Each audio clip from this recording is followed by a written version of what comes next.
Welcome to mini fast toys. ఇది వచ్చేసి మనకి ప్లే అండ్ లెర్న్ బుక్ అండి. పిల్లలకైతే చాలా యూస్ఫుల్ అవుతుంది. ఇది వచ్చేసి మనకి దీంతో పాటు మనకి ఇలా మార్కర్ అనేది కూడా వస్తుందండి. ఇప్పుడు ఎలా ప్లేస్ చేయాలని మీకు చూపిస్తాను. ఇక మనం పవర్ బటన్ అనేది ఆన్ చేసుకోవాలండి. ఇక్కడ కూడా ఆన్ చేసుకోవాలండి. మనం ఏ ఆల్ఫాబెట్ మీద కావాలో ఇలా ప్రెస్ చేయాలండి. ఇలా రిపీట్ చేస్తుంది. చాలా బాగుంటుందండి పిల్లలకైతే. నెక్స్ట్ వచ్చేసి మనకి న్యూమెరిక్స్ అండి. ఇది వచ్చేసి యానిమల్స్ అండి. ఇది వచ్చేసి మనకి వెహికల్.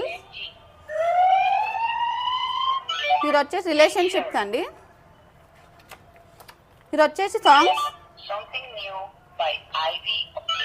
ఇది రైమ్స్. ఇలా ఉంటాయండి. మనకైతే 10 ఉంటాయండి. దీంట్లో అయితే చాలా బాగుంటుంది. దీంట్లో మనకి వాల్యూమ్ పెంచుకోవడం కన్నా తగ్గించుకోవడం కన్నా చాలా బాగుంటుంది. అండ్ అన్ని రిపీట్ చేయడానికి కూడా మనకి రీడ్ ఆప్షన్ అనేది కూడా ఉంటుందండి. అండ్ క్వశ్చన్స్ వేయడానికి కూడా క్వశ్చన్ మార్క్ అనేది కూడా ఉంటుంది. పిల్లలకైతే చాలా యూస్ఫుల్ అవుతుందండి. ఇదైతే ఈ బుక్ అనేది పిల్లలకి play and learn book. Cost వచ్చేసరికి మనకి 399 రూపీస్ ప్లస్ ఫ్రీ షిప్పింగ్ అండి. కావాలనుకున్న వాళ్ళు మెసేజ్ చేయండి.